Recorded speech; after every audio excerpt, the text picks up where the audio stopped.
नमस्कार दोस्तों, आप सभी का स्वागत है आपके अपने ऑनलाइन क्लासेस में। मैं दिलीप ग्रासिया। आज हम लोग बात करने वाले हैं रीट लेवल 1 का जो रिवीजन चल रहा था उसकी ये छठी क्लास है। 5 क्लास तक हमने क्वेश्चन 45 तक देख लिए थे। ठीक है, आज हम लोग क्वेश्चन नंबर 46 से आगे देखेंगे और ये हमारे जो यूनिट फर्स्ट जो है, पहली यूनिट जो है, जहाँ पर लिखा हुआ है आपके कि 1 करोड़ तक पूर्ण संख्या, गणितीय संक्रियाएं यानी कि जोड़ बाकी गुणा भाग। तो यहाँ पर आपका ये टॉपिक जो है वो पहला यूनिट जो है उसको हम लोग आज ख़त्म करेंगे। ठीक है, और अगली क्लास में जो होगा वो सेकेंड यूनिट यानी कि भिन्न के बारे में है। तो वहाँ पर बहुत सारे प्रश्न बन सकते हैं, तो हम लोग उनको एक एक टॉपिक वाइज सारे क्वेश्चनों का रिवीजन करेंगे। मतलब बहुत सारे क्वेश्चन आपको देखने को मिलेंगे। हाँ, कुछ लोगों का एक बार बता दूं मैं, कुछ लोगों का कमेंट आ रहा था कि सर 30-30 क्वेश्चन का आप लोग मतलब प्रैक्टिस सेट लीजिए। तो कोशिश करता हूँ, मैं देखता हूँ एक बार कि 30 क्वेश्चन का प्रैक्टिस सेट अगर पॉसिबल है तो कर लूँगा, लेकिन यूट्यूब पर नहीं कर सकता हूँ मैं उसको, है ना। उसके पीछे कारण है कि एक तो देखो वहाँ पर डिजिटल बोर्ड होता है, जो बड़ी बड़ी कोचिंग है उनके पास डिजिटल बोर्ड है, तो वो सारे क्वेश्चनों को सोल्व करा सकते हैं। यहाँ पर ऐसा प्रैक्टिकली पॉसिबल नहीं मेरे पास में, क्योंकि यहाँ पर क्वेश्चन लिखने पड़ते। तो सेकेंड तरीका ये है कि 30 क्वेश्चनों को मैं लिख करके या टाइप करवा करके जैसे भी होगा उसको आपको दूं और आप लोग सॉल्व करो और उसके बाद भी उनका सॉल्यूशन का वीडियो बना दो। एक पॉसिबल ये बन सकता है चांस, लेकिन देखते हैं हम लोग उसके ऊपर भी। जब तक वो चीज़ें नहीं होती है मैं आपको रिवीजन करवा रहा हूँ, जितने क्वेश्चन मैं आपको करा सकता हूँ। क्वेश्चन तो बहुत सारे हैं करने को, लेकिन बात ये है कि हमें जो आवश्यकता है ना, कि लेवल 1 में जो क्वेश्चन आ सकते हैं या सीटेट में या यूपी टेट में या किसी और राज्य की टेट में पूछे गए प्रश्न हैं, उसके अकॉर्डिंग हम लोग बात करेंगे, ताकि आपको मतलब जो सिलेबस है सिलेबस के अकॉर्डिंग ही हम लोग चलेंगे तो आपको फ़ायदा होगा। ठीक है, चलिए तो हम लोग शुरू करते हैं आज का हमारा पहला प्रश्न। और वैसे इसका जो क्वेश्चन नंबर 46वां है, ध्यान से देखिएगा क्वेश्चन क्या कह रहा है। क्वेश्चन नंबर 46वां देखिएगा ध्यान से। क्या कह रहा है क्वेश्चन, समझना हमको कि निम्न संख्या, क्या कह रहा है कि निम्न संख्या, अब वैसे नीचे लिखना होता लेकिन मैं इसी साथ में लिख दूंगा, संख्या 1234.128 में शतांक का स्थानीय मान होगा। ठीक है, आपको पूछा है कि भाई शतांक का स्थानीय मान क्या होगा, और ऑप्शन ए जो दिया गया है वो 20, ऑप्शन बी जो दिया गया है वो 200, ऑप्शन सी जो दिया गया है 0.20 और ऑप्शन डी जो दिया गया है वो 0.02। जिन लोगों ने पिछली क्लास देखी होगी वहाँ पर मैंने एक क्वेश्चन कराया हुआ है, उनसे ये क्वेश्चन हो जाएगा। और अगर नहीं देखी है पिछली क्लास तो मैं यहाँ पर एक्सप्लेन कर दूंगा, लेकिन आपको 30 सेकंड का समय देता हूँ, है ना। ये पहला प्रश्न है, अगर आपसे होता है तो आप लोग कमेंट में लिखना, मेरे से पहले हो गया है तो हाँ सर हो गया है, और अगर नहीं हुआ है तो आप लोग चाहो तो लिखना, नहीं तो मत लिखना, कोई दिक्कत वाली बात नहीं है, क्योंकि कुछ लोगों को कमेंट करने में भी दिक्कत होती है। तो ठीक है, कोई दिक्कत नहीं अपन को, तो बस बातें ये है कि समझ में आ जाना चाहिए कि हम क्या कर रहे हैं, हम क्या सीख रहे हैं। चलिए, तो हो गया होगा अब तक। तो ध्यान से देखिएगा, मैं कुछ थोड़ा सा एक्सप्लेन करता हूँ, हो सकता है किसी को नहीं पता हो, जिसको पता हो थोड़ा सा आगे निकल जाना। ध्यान से देखना कि आपके पास में शतांक क्या चीज़ है ना। वैसे पिछली क्लास में मैंने एक्सप्लेन किया था कि शतांक क्या होता है। तो रही बात हम लोग शतांक की, अगर जब भी बात करेंगे तो हमको दशांक भी समझना पड़ेगा। क्या समझना पड़ेगा? दशांक भी समझना पड़ेगा। अगला जो है होगा वो शतांक भी समझना होगा, और उसका अगला जो है वो सहस्त्रांक। ठीक है, ये सब चीज़ें हमको एक एक को समझनी बहुत ज़रूरी है। तो ये शब्द आपको देखने को बार बार मिलेंगे, तो हम लोग पहले ही इसको समझ लेते हैं कि दशांक। ठीक है, तो आपके पास में ध्यान से देखना कि ये जो पॉइंट जो है, पॉइंट को हम लोग क्या बोलते हैं, मैंने कल बताया था दशमलव, और आपको पता भी होगा। ठीक है, दशमलव है। ठीक है, दशमलव के बाद में पहली, दूसरी और तीसरी संख्या, आगे भी हो सकता है, लेकिन हमें जो ज़रूरत है भाई 3 संख्याओं तक ज़रूरत है, तब उसमें जाएं। पूरा हमको पीएचडी नहीं करना। ठीक है, पीएचडी तो नहीं करना, नहीं तो पीएचडी करने के चक्कर में काम नहीं बन पाएगा।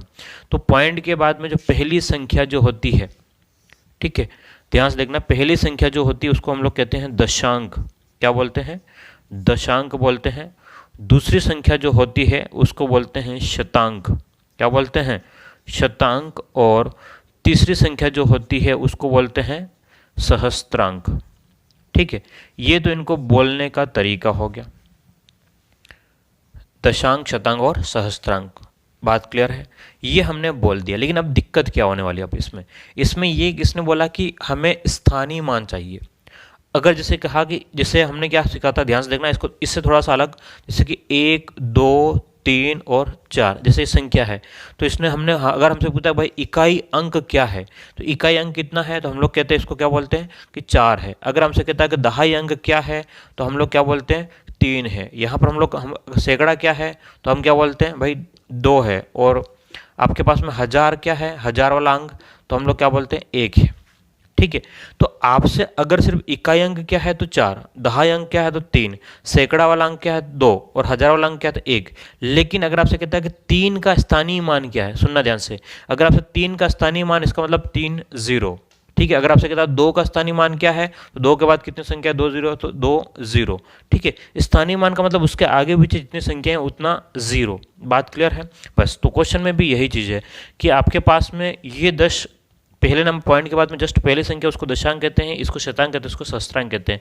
तो इसने कहा कि भाई शतांक का स्थानीय मान क्या है, तो शतांक वाली संख्याओं को रहने देना है, बाकी संख्याओं को क्या करना है, 0 करना है। तो ध्यान से देखो कि भाई आपके पास में 1 2 3 4.128 था। देखो पहली संख्या जो है वो दशांक और दूसरी संख्या जो है वो क्या है, शतांक। ठीक है, तो हमें दूसरी संख्या को रहने देना है, दूसरी संख्या को रहने देना, बाकी सबको 0। तो ध्यान से देखो ये सब के सब क्या हो जाएंगे, 0 हो जाएंगे। इन सबको मिला करके मैं एक ही 0 लिख लेता हूँ, तो 0 पॉइंट, ध्यान से देखिएगा 0 पॉइंट, पॉइंट के बाद में एक संख्या है यहाँ पर, तो इसको मैं क्या कर लेता हूँ, 0 कर लेता हूँ, फिर 2 को मैं 2 लिख लेता हूँ, और 8 को फिर से मैं क्या कर लेता हूँ, 0। तो अब आपके पास में ये जो बन गया है वो शतांक का स्थानीय मान है 0.020। अब पॉइंट के बाद में कोई भी संख्या है और संख्या अंक, कोई भी अंक है और अंक के बाद में अगर 0 है तो इसको लिखो या नहीं लिखो, इस वाले 0 को कोई फर्क नहीं पड़ता है। ठीक है, इसके लिए ज़रूरी है भाई कोई भी अंक है डिजिट से पहले है तो 0 लिखना पड़ेगा, लेकिन अगर उसके बाद में है, एंड में तो आपको ज़रूरत नहीं पड़ेगी, इस बात को ध्यान रखना। ठीक है, तो हमारे पास में इस 0 की ज़रूरत नहीं है, तो 0.02 कहाँ पर है आपके पास में, तो ऑप्शन नंबर डी होगा। तो शतांक का स्थानीय मान क्या होगा, तो 0.02 हो जाएगा। ये बात क्लियरली समझ जाना। ठीक है, चलिए इसको लिखिए, आगे बढ़ते हैं अगले प्रश्न की ओर। चलिए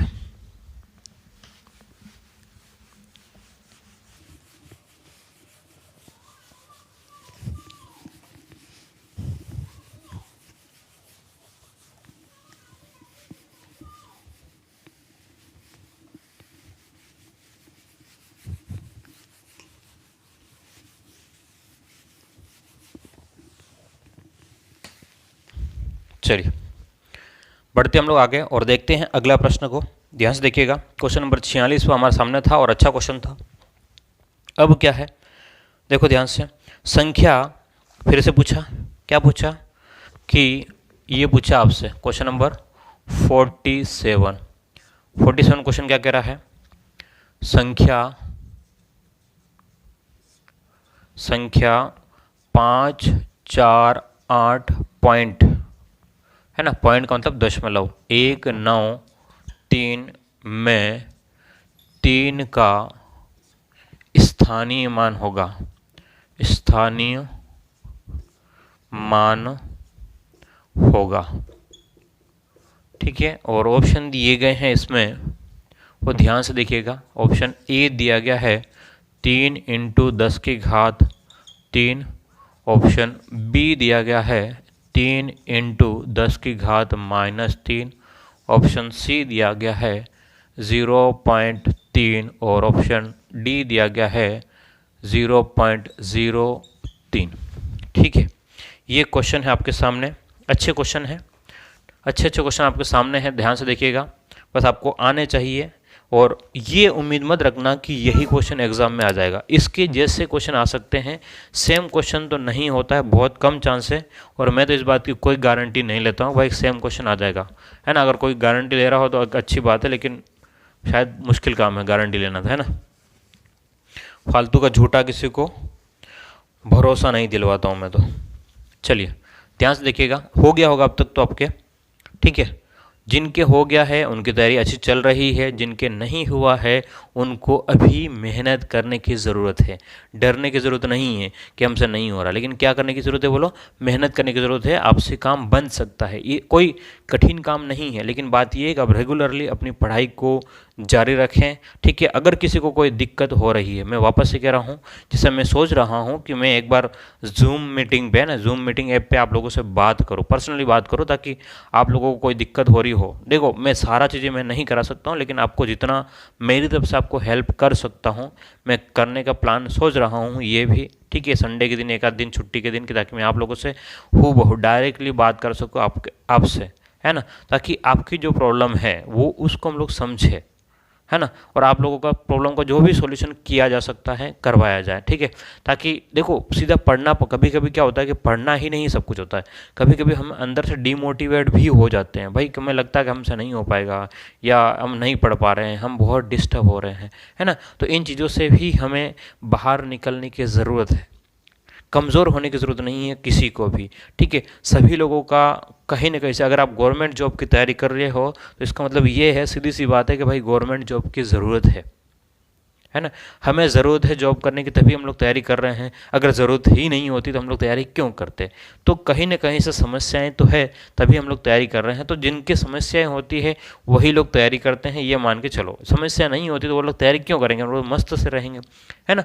तो बस इस बात को फोकस रखें। सबके साथ लाइफ में प्रॉब्लम है, कुछ अलग अलग टाइप की हो सकती है प्रॉब्लम, लेकिन प्रॉब्लम तो प्रॉब्लम ही है, ठीक है। तो अब आपको कोशिश ये करनी कि उन प्रॉब्लम से बाहर निकलना है। अब एक महीना जो बचा हुआ है, उस एक महीने में अपना पूरी ताकत लगा दो और उसके साथ में पढ़ना शुरू करो, ठीक है। तो आपको कमज़ोर नहीं होना, बस इतना कह रहा हूँ। देखिए क्वेश्चन ध्यान से, चलिए क्वेश्चन क्या है कि संख्या 548.193 में 3 का स्थानीय मान होगा। तो आपके पास में 3 का स्थानीय मान पूछा है।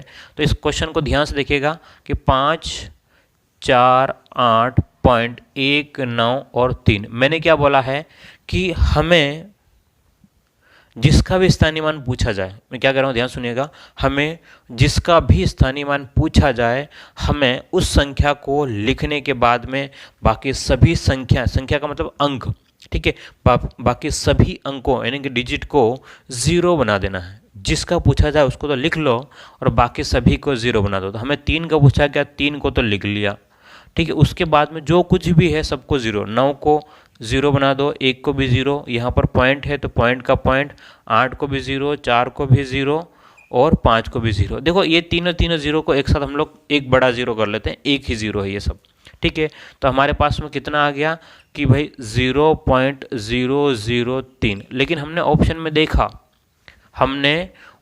देखा, क्या 0.003 आ रहा है, तो आपके पास में 0.03 आ रहा है, लेकिन ये तो यह आ रहा है, ये चीज़ नहीं है। तो अब हम लोग देखते हैं इसको, इसमें क्या समस्या हो गई है, इसमें क्या समस्या हो गई। तो 0.003 को अगर हम लोग सॉल्व करें तो ये पॉइंट हटाते हैं। जब भी पॉइंट हटाते हैं, पॉइंट के बाद जितनी संख्याएं होगी, पॉइंट के बाद में जितनी संख्याएं होगी उतने 0 नीचे, यानी कि 1 2 3 संख्या, 1 2 और 3, 0 नीचे और 1, ठीक है। तो ये आपके पास में क्या ऐसा है क्या 3/1000 आपको ऑप्शन में दिया गया है।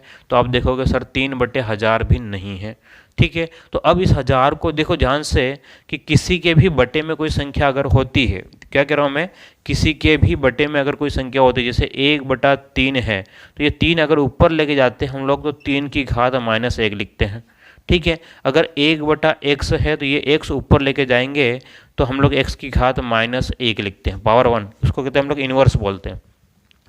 तो ये आपके पास में 1000 है, बोलो क्या है, 1000 है। तो 1000 को ऊपर लेके जाएंगे तो ये हो जाएगा 3 इंटू, ध्यान से देखना मैं इस चीज़ को क्या कर रहा हूँ कि 1000 की घात -1, लेकिन ये तो तब भी नहीं है। तो इसका मतलब ये हो गया कि इस 1000 को इसने क्या लिख दिया है, 3 इंटू, क्वेश्चन छोटा ही है, कोई बहुत बड़ा चीज़ नहीं है। 1000 को लिखा 10 की घात 3 इंटू -1, तो 10 की घात -3 लिख दिया है, ठीक है। शायद कन्फ्यूज़न होगा, मेरे हिसाब से कुछ कन्फ्यूज़न होगा तो मैं इसको वापस से रिपीट कर देता हूँ, ध्यान से देखिएगा, डरने की ज़रूरत नहीं है। इसको मैं इस तरीके से करवाता हूँ आपको कि आपके पास में 3/1000 है, तो इस 3/1000 को मैं लिखता हूँ 3/10 की घात, 1000 को लिखता हूँ 10 की घात 3। क्या लिख सकता हूँ 10 की घात 3। अब ये 10 की घात 3 ऊपर जाएगा तो 3 इंटू 10 की घात -3 बन जाएगा, और ऑप्शन में आपके ये दिया गया। देखिए ध्यान से, बस क्वेश्चन वही है, लेकिन इसने ऑप्शन को भी चेंज कर सकता है, बदल सकता है। मेरे कहने का ये मतलब है, ऑप्शन को भी बदल सकता है। तो ये आपके पास में पूरा कंसेप्ट आपके पास में होगा तो आप लोग कर लोगे और कुछ कन्फ्यूज़न नहीं होगा। ठीक है, जल्दी से इसको लिख लीजिएगा, और अगर किसी को कोई दिक्कत हो रही है तो मुझे कमेंट में ज़रूर बताएं आप लोग कि हाँ कहाँ दिक्कत आ रही है। मैं कोशिश करूँगा कि आपकी प्रॉब्लम का सॉल्यूशन दे सकूँ।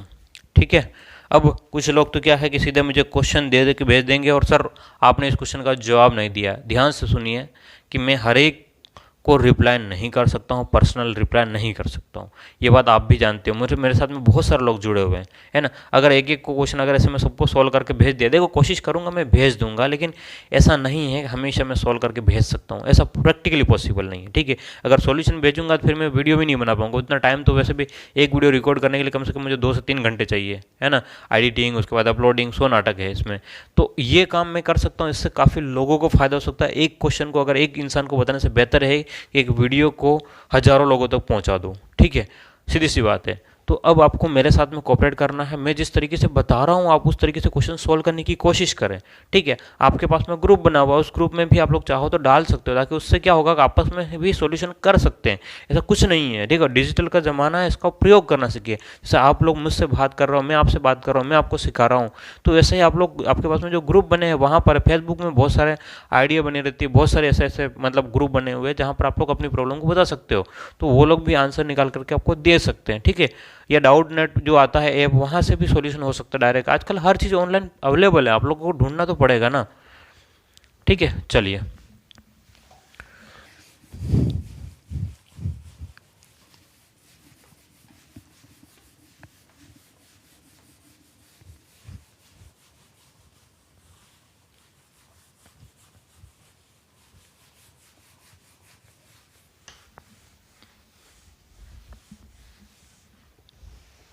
चलिए, तो ये मामला उलझा दिया मुझे। अब वैसे मैं कुछ ज़्यादा चीज़ें करता हूँ नहीं हाथों में, है ना।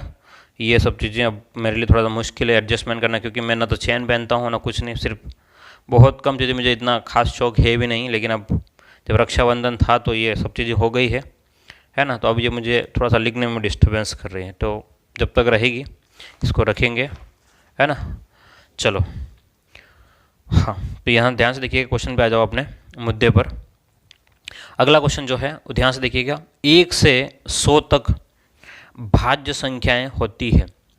ठीक है, क्वेश्चन नंबर 48 क्या बोल रहा है, 1 से 100 तक, 1 से 100 तक भाज्य संख्याएं, भाज्य संख्याएं, 1 से 100 तक भाज्य संख्याएं होती है। ठीक है, 1 से 100 तक कितनी भाज्य संख्याएं होती है, क्वेश्चन ये है। और आपको ऑप्शन देते हैं, ऑप्शन क्या दे आपको, 72, ऑप्शन बी 74, ऑप्शन सी आपके पास में 78, और ऑप्शन डी जो है वो 75। ठीक है, अब आपसे क्या कह रहा है, 1 से 100 तक कितनी भाज्य संख्याएं होती है। तो अब आपको यहाँ पर आंसर या तो रट करके रख लो, ठीक है, या फिर थोड़ा सा कंसेप्ट को याद रखो। याद तो रखना ही है, इसके अलावा और कोई तरीका नहीं है। ठीक, क्योंकि ये रटने वाली चीज़ें ही है। थोड़ा सा मैं एक्सप्लेन करता हूँ इसमें कि 1 से 100 तक कितनी भाज्य संख्या है। तो भाज्य उसने शब्द बोला है तो दो एक कंडीशन आती है। एक तो संख्याएं जो हो सकती है वो 2 टाइप की हो सकती है, हम लोग बात करते हैं संख्याओं की। ठीक है, यहाँ से थोड़ा सा रिवीजन भी हो जाएगा। एक तो अभाज्य होती है, अभाज्य होती है, और दूसरा क्या होती है, भाज्य संख्याएं होती है। ठीक है, कौन सी संख्या 2 टाइप की होती है, एक तो अभाज्य। अभाज्य का मतलब है जिसमें, क्या कह रहा हूँ, जिसमें एक तथा स्वयं का भाग जाए, एक तथा स्वयं का भाग जाए। ठीक है, या तो एक का भाग जाना चाहिए या फिर क्या होना चाहिए, खुद का भाग जाना चाहिए। इसके अलावा किसी और का जाना ही नहीं चाहिए। इसके अलावा किसी का भी भाग नहीं जाएगा। एक तो इसमें एक का जाएगा और खुद का जाएगा, इसके अलावा किसी का भी भाग नहीं जाए, उसका अभाज्य। और इसमें क्या कह रहा है, जिसमें किसी भी संख्या का भाग चला जाए, किसी भी संख्या का, है ना, ठीक है, संख्या का भाग चला जाए। बात यह है कि जो संख्याएं अभाज्य नहीं होगी वो सभी की सभी क्या हो जाएगी, भाज्य हो जाएगी। हम लोग नॉर्मल तौर पर ये लिखे वे संख्याएं जो अभाज्य नहीं होती वो भाज्य होती है। तो अब समझ से एक अभाज्य सबसे बड़ा टॉपिक होता है, अभाज्य संख्या क्या होता है। तो अगर हम लोग अभाज्य संख्याओं की बात करें तो अभाज्य संख्याएं, यहाँ पर काफ़ी चीज़ें आपको मैटर करता है, ध्यान समझिएगा कि मैं कुछ बता रहा हूँ। अभाज्य की बात करेंगे तो आपके पास में जिसमें 1 2 3 4 5 6 7 8 9, ठीक है, और अभी मैं 10 तक लिख रहा हूँ। ध्यान से सुनिएगा कि एक जो होता है वो अभाज्य नहीं होता, एक जो होता है वो अभाज्य संख्या नहीं है। क्यों? क्योंकि यहाँ पर दो कंडीशन होनी चाहिए अभाज्य के लिए, जिसमें एक का भी भाग जाना चाहिए और स्वयं का। तो एक में एक का भाग जाएगा तो फिर स्वयं भी एक ही हो गए, इसलिए एक को हम लोग, ये एक न तो भाज्य है और न ही अभाज्य। बात सुनिएगा, ये तो न एक जो है वो न तो भाज्य है, ये भाज्य है क्या, तो भाज्य भी नहीं है। तो क्या ये अभाज्य है, तो ये अभाज्य भी नहीं है, ध्यान रखना एक, ठीक है। अब रही बात दो जो है वो क्या है, आपकी अभाज्य संख्या है। दो क्या है आपकी अभाज्य, 3 भी आपकी अभाज्य संख्या है, ठीक है। 4 जो है वो अभाज्य नहीं है। क्यों नहीं है? क्योंकि ये क्या है आपके पास में भाज्य संख्या है ना, क्योंकि इसमें भाग जा रहा है। 5 जो है वो क्या है आपकी अभाज्य संख्या है, ठीक है। 6 जो है वो आपके पास में अभाज्य नहीं है। 7 जो है वो क्या है आपका अभाज्य संख्या, ठीक है। 8 जो है आपके पास में भाज्य नहीं है। 9 जो है वो अभाज्य नहीं है और 10 भी अभाज्य नहीं है। तो यहाँ से बात समझना कि ऐसे जैसे कि मैंने कि 2 लिखा, 3 लिखा, 5 लिखा, 7 लिखा, इस टाइप से 11 लिखा, 13 लिखा, ऐसे अगर मैं बढ़ते हुए जाऊंगा तो कितनी संख्याएं जो है जो मेरे पास में क्या हो जाएगी, भाज्य हो जाएगी। कितनी संख्याएं, 1 से लेकर के 100 तक। अभाज्य संख्याओं की बात करूंगा मैं तो मुझे ऐसी 25 संख्याएं जो है वो अभाज्य संख्या है। 1 से लेकर के 100 तक, मैं क्या कह रहा हूँ, कहाँ तक हम लोग बात कर रहे हैं, 1 से लेकर के 100 के बीच में कितनी अभाज्य संख्या हैं, 25, ठीक है। याद रखना 1 से 100 के बीच में कितने अभाज्य संख्याएं हैं, तो 25 संख्या हैं। अब प्रश्न क्या है आपके पास में, 1 से 100 तक भाज्य का पूछ रहा है। तो इसका मतलब भाई अगर मैं गिनती 1 से लेकर के 100 तक लिखूंगा तो उसमें 25 संख्याएं जो है वो अभाज्य हो गई।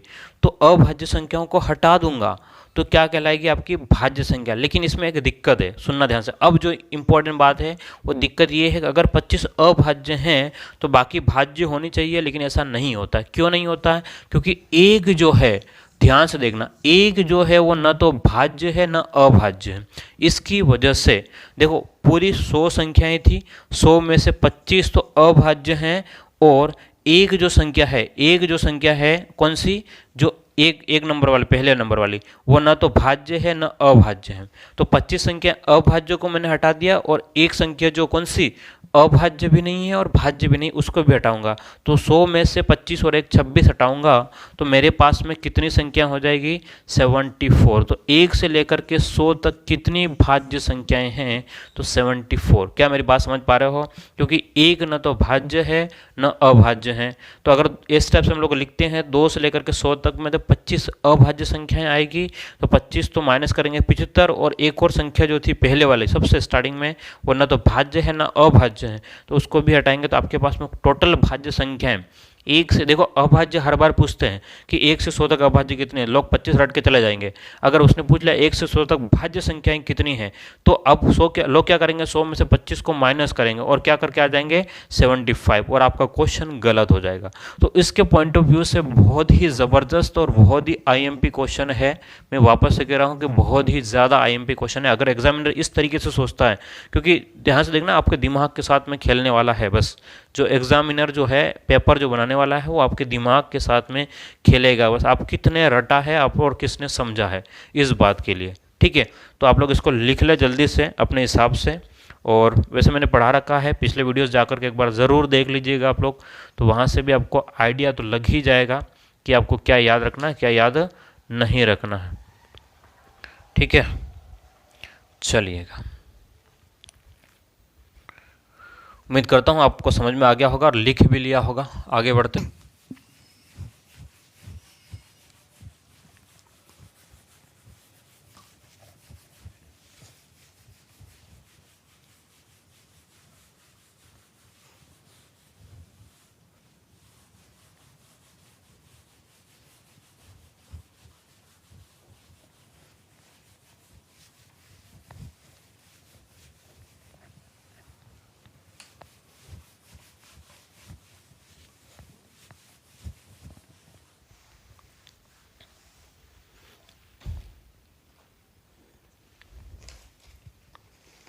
चलिए, तो बात करते हैं हम लोग अगले प्रश्न की। हाँ,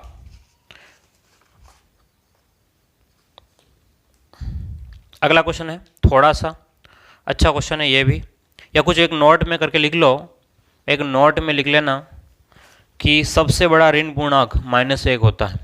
नोट करके लिख लो, सबसे बड़ा ऋण पूर्णांक -1 होता है। मतलब सबसे माइनस में सबसे बड़ी संख्या कौन सी होती है, तो माइनस में -1 जो होती है वो सबसे बड़ी संख्या होती है, पूर्णांक होती है। उसके बाद में सबसे छोटा ऋण पूर्णांक तो आप कहीं पर भी लिख सकते हो, सबसे छोटा ऋण पूर्णांक होगा। ठीक है, याद रखना ये बात कि ऋण पूर्णांक मतलब नेगेटिव संख्या, सबसे बड़ी नेगेटिव संख्या कौन है, तो -1। ठीक है, और चलिए अगला प्रश्न जो है आपके पास में 49 नंबर का क्वेश्चन है। 3/4 का गुणात्मक प्रतिलोम, 3/4 का गुणात्मक प्रतिलोम है। ठीक है, हमको बताना है 3/4 का गुणात्मक प्रतिलोम क्या होगा, और ऑप्शन ए आपको दिया गया है -3/4, ऑप्शन बी आपको दिया गया है 4/3, ऑप्शन सी दिया गया है 9/16 और ऑप्शन डी दिया गया है 1। अब आपके सामने क्वेश्चन है ये, लेकिन सवाल ये भी है कि गुणात्मक प्रतिलोम क्या होता है। ठीक है, तो ये प्रतिलोम दो प्रकार के होते हैं, एक तो योज्य प्रतिलोम और एक गुणात्मक प्रतिलोम। ध्यान से देखना कि मैं दो की बात करूंगा, एक तो योज्य प्रतिलोम होता है शब्द, और अगला शब्द जो आता है आपके पास में वो गुणात्मक प्रतिलोम। ठीक है, ये दो शब्दों को आपको समझना होगा कि भाई योज्य प्रतिलोम क्या होता है और गुणात्मक प्रतिलोम क्या होता है। तो अभी हमको गुणात्मक बोला गया है, तो मैं गुणात्मक के बारे में बात कर लेता हूँ। जब अगला क्वेश्चन आपका योज्य का होगा तो मैं आपका योज्य में तब समझा दूंगा। ठीक है, तो गुणात्मक प्रतिलोम क्या होता है, तो गुणात्मक प्रतिलोम का मतलब ये है कि जो संख्या दी गई है उस संख्या के साथ में एक ऐसी संख्या का गुणा करना कि गुणा करने पर दो पूरे का मान जो है वो 1 आ जाए। गुणात्मक प्रतिलोम का मतलब क्या है कि गुणा करने पर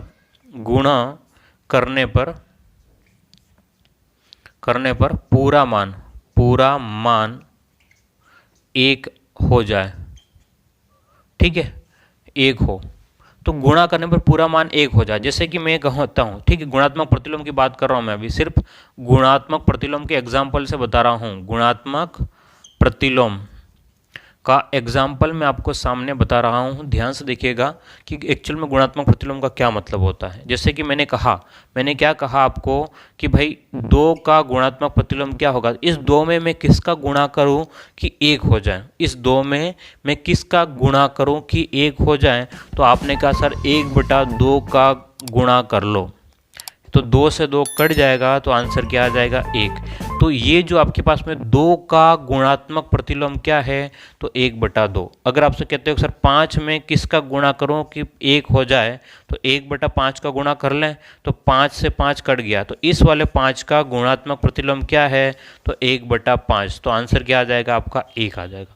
क्लियर है, चलिए आगे बढ़ते हैं। अगर मैं -3 में किसका गुणा करूं कि 1 आ जाए, तो आप कहोगे सर -3 का गुणा कर लो, -3 से -3 कट गया तो कितना आ जाएगा 1। तो -3 का गुणात्मक प्रतिलोम क्या है, तो 1 माइनस में 1/3 है।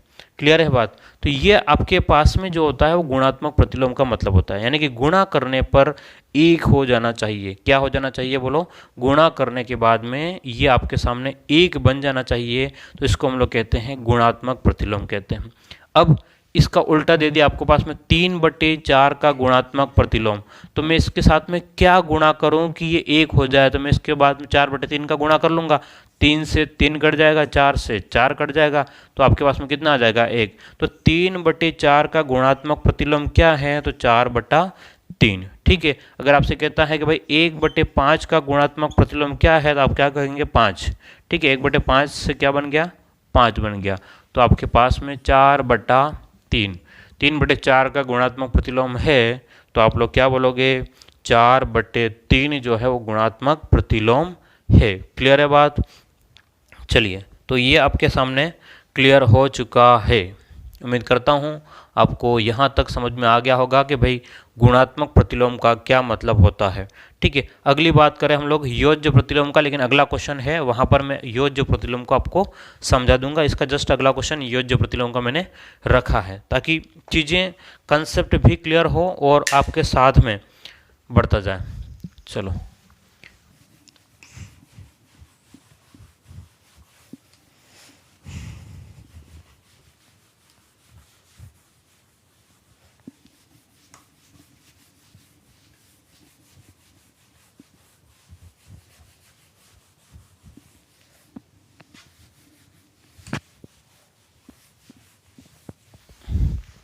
चलिए अगले क्वेश्चन की बात करते हैं हम लोग। अगला जस्ट क्वेश्चन है, ध्यान से देखिएगा, 7 का योज्य प्रतिलोम होगा। क्वेश्चन नंबर 50वां, ध्यान से देखिएगा। क्वेश्चन नंबर 50वां जो है, अभी मैंने कहा था कि भाई मैं इसका अगला क्वेश्चन योज्य वाले बता दूंगा। तो 7 का योज्य प्रतिलोम होगा, प्रतिलोम होगा।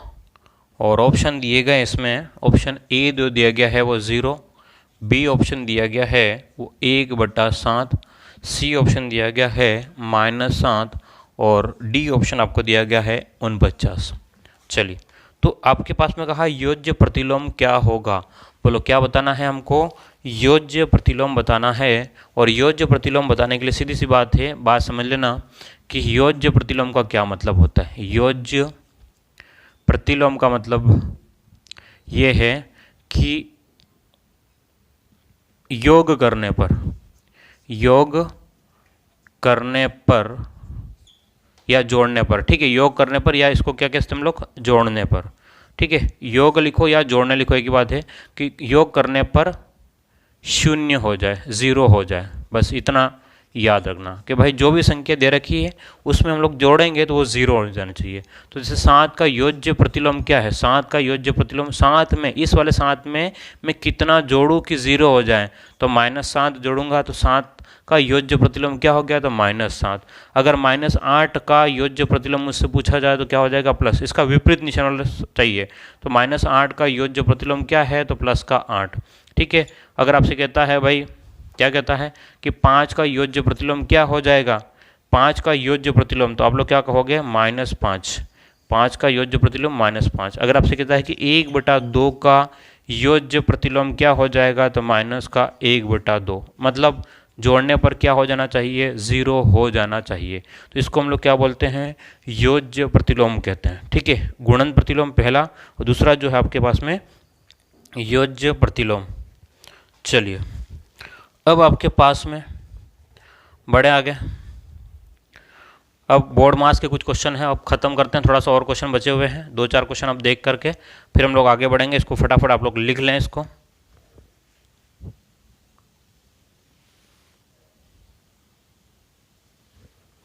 चलिए,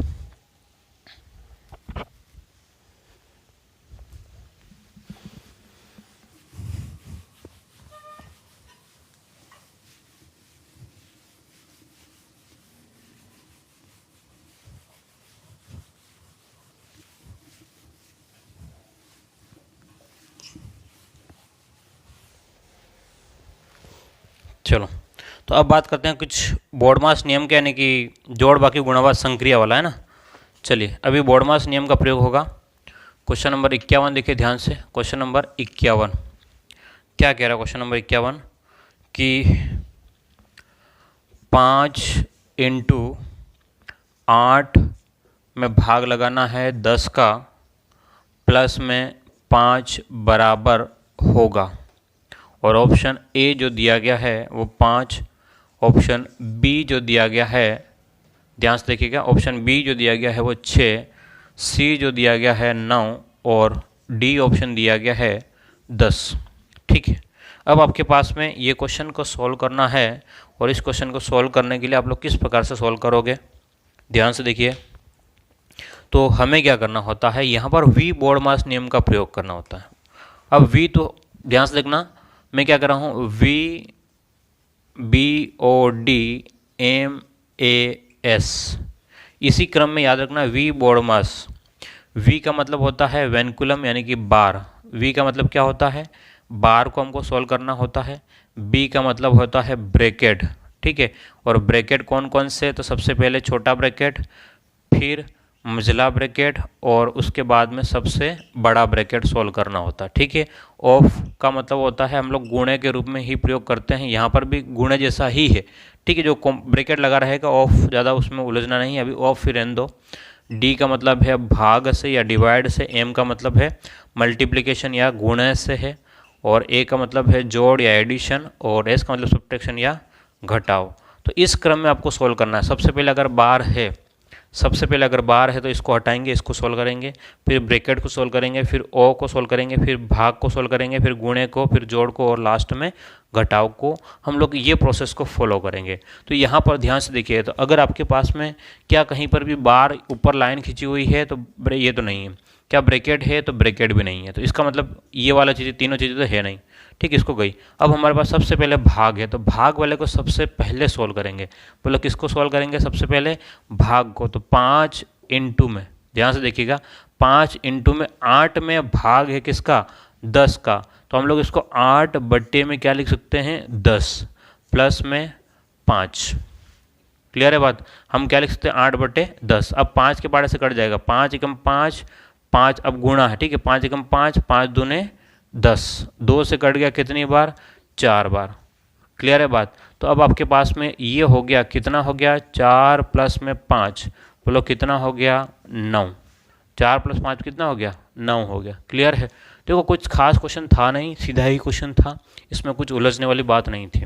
अगर किसी को समझ में नहीं आया हो तो वापस से एक बार देख लेना,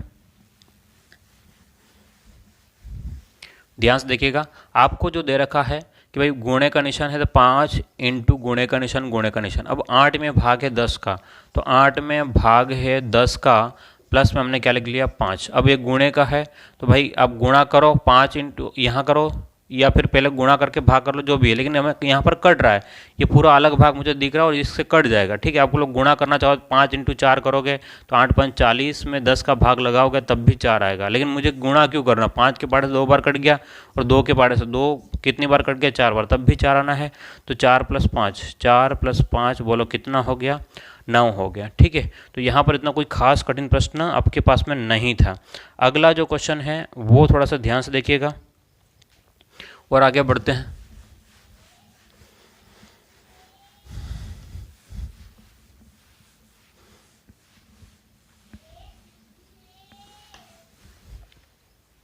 चलिए अगला क्वेश्चन है, देखो क्वेश्चन नंबर 52वां।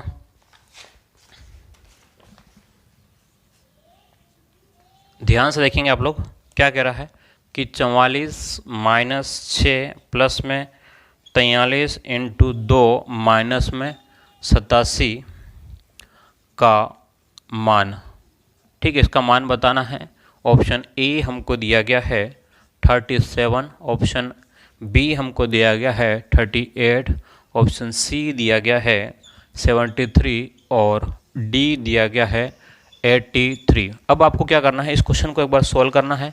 मैं आपको 30 सेकेंड का समय देता हूँ। ठीक है, इस 30 सेकंड में मेरे से पहले आपको सोल्व करना है, क्योंकि इसके जैसा प्रश्न मैंने जस्ट आपको बता दिया है, इसके जैसा ही प्रश्न मैंने आपको बताया है। देखो यहाँ पर भाग भी नहीं है, गुणा, जोड़ और घटाव 3 चीज़ें हैं। तो आपके पास में यहाँ तक तो कुछ चीज़ देखने की ज़रूरत है नहीं, यहाँ तक कुछ भी नहीं करना, आपको यहीं शुरू करना है। पहले क्या करोगे, गुणा करोगे। तो देखो 44 जो है, 44 को 44 रहने दो, माइनस में 6 को 6 रहने दो, प्लस में ये गुणा सोल्व करो पहले। तो आपके पास में 43 में 2 का गुणा है। देखो ध्यान से, मुंह जबान गुणा कैसे करोगे, 43 में 2 का गुणा है। अगर ये 40 होता, अगर ये 40 होता, 40 दूने 80, 40 होता तो 40 दूने 80, लेकिन 3 ज़्यादा है, 3 ज़्यादा है। कितनी बार गुणा करना, 3 का गुणा 2 बार, 3 दूने 6, तो 80 और 6 कितना हो गया, 86। कितना हो गया, 86। ठीक है, माइनस में कितना हो गया, 87। अब आपके पास में जो प्लस वाला है, जो प्लस वाला है उसको अलग कर लो। तो प्लस वाला एक तो यहाँ पर है, ठीक है, प्लस वाला एक यहाँ पर है, तो इन दोनों को एक साथ कर लो। तो 44 प्लस में 86, माइनस में 6 और माइनस में 87। ठीक है, देखो शॉर्टकट में भी कर सकते हो, लेकिन आप उलझ जाओगे, इसलिए मैं अभी नहीं करवा रहा हूँ। इन दोनों को जोड़ लो अलग से, और इन दोनों को जोड़ लो अलग से, और इस वाले में से घटा लेना। क्लियर है? तो ध्यान से देखो, इधर आपके पास में ये 4 और 8 12, 4 और 8 कितना हो गया, 12, 12 का मतलब 120। ध्यान से देखिएगा, 4 8 कितना हो गया, 12, 12 का मतलब 120। क्यों 120 कह रहा हूँ मैं, 4 का मतलब है कि भाई इस वाली संख्या को मैं नहीं गिन रहा हूँ, इसका मतलब यहाँ पर 0 होगा। इसको 8 को बोल रहा हूँ और आगे वाली संख्या को नहीं बोल रहा, इसका मतलब 0। तो 4 और 8 12 हो गया, ये 12 और 0 का 0 तो 120 होगा। तो सीधा 4 और 8 12, 12 का मतलब 120, 4 और 6 10, 120 और 10 कितना हो गया, 130। चलिए माइनस में ध्यान से देखिएगा, 87 और अगर मान लो 3 होता, ये सिर्फ 6 की जगह 3 होता तो 90, लेकिन 3 और ज़्यादा है तो कितना हो गया, 93। अब आपको माइनस करना, अगर ये ध्यान से देखना, ये 130 में से 93 माइनस करना। अगर ये 130 होता और ये 100 होता तो 130 में 100 घटता, 130 में से 100 घटता तो आपके पास में कितना होता, 30। लेकिन ये तो 93 है, यानी कि 100 से भी 7 कम है, तो 30 से 7 बढ़ जाएगा, तो बोलो कितना हो जाएगा, 37 हो जाएगा। बोलो कितना हो जाएगा, 37। तो कहाँ पर आपका ऑप्शन ए सही है। ठीक है, वैसे आप लोग लिख करके भी सॉल्व कर सकते हो, लिख करके भी कर सकते हो, लेकिन मुंह ज़बानी करोगे तो टाइम बच जाएगा। ठीक है, मुंह ज़बानी करोगे तो क्या हो जाएगा, टाइम बच जाएगा। बाकी आप अपने तरीके से कर लेना, मैं ऐसा नहीं कह रहा हूँ मेरे ही तरीके से करना है, ऐसा बिल्कुल नहीं है। आप लोग इसको लिख लें जल्दी से और हम लोग आगे बढ़ेंगे फिर। चलिएगा जल्दी लिखे इसको। एक और क्वेश्चन देखिए ध्यान से,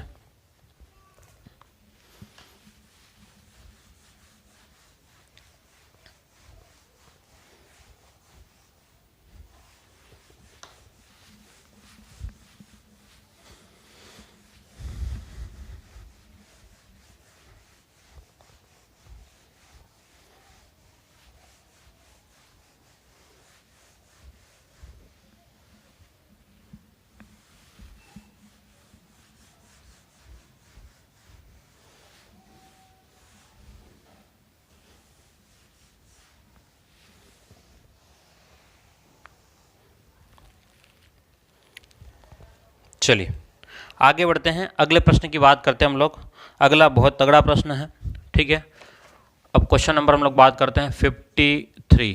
अच्छा क्वेश्चन है, अगर ये समझ में आ गया आपका काम हो जाएगा। 10 माइनस में 6 माइनस में मझला कोष्ठक 7 माइनस में 6 माइनस में 8 माइनस में 5 और इनके ऊपर बार।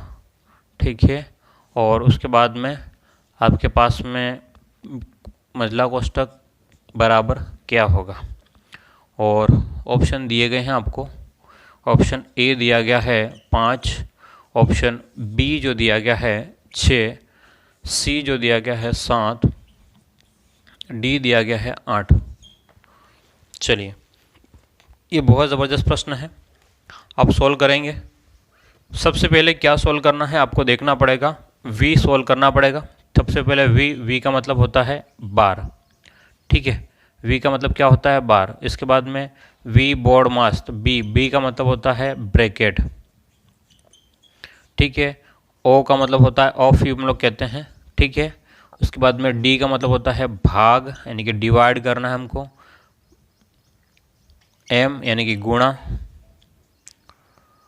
A यानी कि जोड़ और S यानी कि घटाव। ठीक है, तो हमें इस ऊपर से नीचे आना है, इस क्रम में हमको आना है वी बोर्ड मास रूल्स को फॉलो करते हुए, और आपका काम हो जाना चाहिए। ठीक है, तो अब हमारे पास में सबसे पहले ज़रूरी ये है कि यहाँ ध्यान से देखेंगे तो ये जो ब्रैकेट है, ब्रैकेट के अंदर फिर से एक ब्रैकेट है और ब्रैकेट के अंदर सबसे पहले तो हमें बार को सॉल्व करना है, लेकिन बार सबसे अंदर है, तो इस ब्रैकेट के अंदर की बात कर रहे हैं, बाकी सब कुछ एज इट इज़ रहेगा। ठीक है, बाकी क्या रहेगा, सब कुछ एज इट इज़ रहेगा। तो 10 माइनस में 6 माइनस में 7 माइनस, ध्यान से देखिएगा कि आपके पास में ये ब्रैकेट का ब्रैकेट अभी 6 और ये माइनस। अब आपके पास में सिर्फ ये वाला सोल्व करना है, इस वाले भाग को। तो जब भी बार लगा रहेगा, जब भी बार यानी कि वेनकुलम जब भी लगा रहेगा, अगर हटाते हैं तो उनके बीच की जो संक्रिया है, संक्रिया का निशान जो है वो परिवर्तित होगा। अब संक्रिया का मतलब क्या है, जोड़ बाकी गुणे भाग का अगर निशान है तो परिवर्तित होगा। परिवर्तित क्या होगा, जोड़ होगा तो माइनस हो जाएगा, प्लस होगा तो क्या हो जाएगा, माइनस हो जाएगा, माइनस है तो प्लस, गुणा है तो भाग हो जाएगा, भाग है तो गुणा, याद रखना। तो यहाँ पर 8 माइनस में 5 है, बोलो 8 माइनस में 5, तो अब माइनस की जगह क्या हो जाएगा, 8 प्लस में 5 हो जाएगा। ये आपके पास में काम हो गया, वेनकुलम हट गया। अब वेनकुलम हट गया तो अब सोल्व करेंगे ब्रैकेट। अब ब्रैकेट में सबसे पहले छोटा कोष्टक, फिर मझला कोष्टक और फिर सबसे बड़ा कोष्टक। तो सबसे छोटा कोष्टक की बात करेंगे तो ये वाला पोर्शन हमको सोल्व करना पड़ेगा सबसे पहले। तो 10 का 10 माइनस 6 का 6, मझला कोष्टक 7 का 7। रही बात अब आगे, तो ये आपके पास में माइनस है, मैंने ये माइनस लिख लिया। और अब अगर मैं लिखता हूँ तो देखो 6 प्लस का है और 5 भी प्लस का है, बोलो 6 भी प्लस का है, 5 भी प्लस का है। तो 5 और 6 कितना हो गया, 11 हो गया। 5 और 6 कितना हो गया, 11। 11 में से 8 जाएगा, 11 में से 8 जाएगा तो बोलो कितना हो गया, 3 हो गया। ठीक है, 3 हो गया। अब आपके पास में ये 10 माइनस में 6, 7 में से 3 जाएगा, 7 में से 3 जाएगा तो बोलो कितना हो जाएगा, 4 हो जाएगा। तो 10 माइनस में 6 माइनस में 4 करो, 6 माइनस में 4 करेंगे, 6 में से 4 जाएगा तो 2। ठीक है, अब आपके पास में बोलो कितना हो जाएगा, तो 8 आंसर आ जाएगा। क्लियर है। तो जिन लोगों का 8 आंसर आया था बहुत बढ़िया है, उनकी तैयारी अच्छी चल रही है। जिनका नहीं आया है उनको डरने की ज़रूरत बिल्कुल भी नहीं। क्या करना है, तो फिर आपको ये करना है कि आपको उस चीज़ों को समझना है, पढ़ना है, रटना नहीं है ना। अगर रट करके आपने पढ़ा होगा तो क्वेश्चन सॉल्व नहीं हुआ होगा। ठीक है, उम्मीद करता हूँ आपको ये समझ में आ गया होगा। तो ये हमारी फर्स्ट यूनिट जो है हम लोग यहाँ पर ख़त्म कर रहे हैं। रिवीजन में हमने पहली यूनिट में लगभग 50 क्वेश्चन देख लिए हैं और उम्मीद करता हूँ आपको समझ में आया होगा। अगर समझ में आ रहा है और अगर अपने चैनल को सब्सक्राइब नहीं किया है, यानी वास्तव में अगर कुछ फ़ायदा हो रहा है और चैनल को सब्सक्राइब नहीं किया है, सब्सक्राइब कर लेना। इससे आपको क्या है कि बार बार ढूंढने नहीं पड़ेंगे, वीडियो आपको मिल जाएंगे। ठीक है, और बाकी लोगों को शेयर कर सकते हो तो ज़रूर कीजिएगा, ताकि यहाँ पर लोग, मुझे इतना फ़ायदा है कि चलो लोग मेरे साथ में और ज़्यादा जुड़ेंगे। ठीक है, अब आपको कितना फ़ायदा हो रहा है आप देख रहे हो। ओके, फिर मिलते हैं अगली क्लास में। Thank you.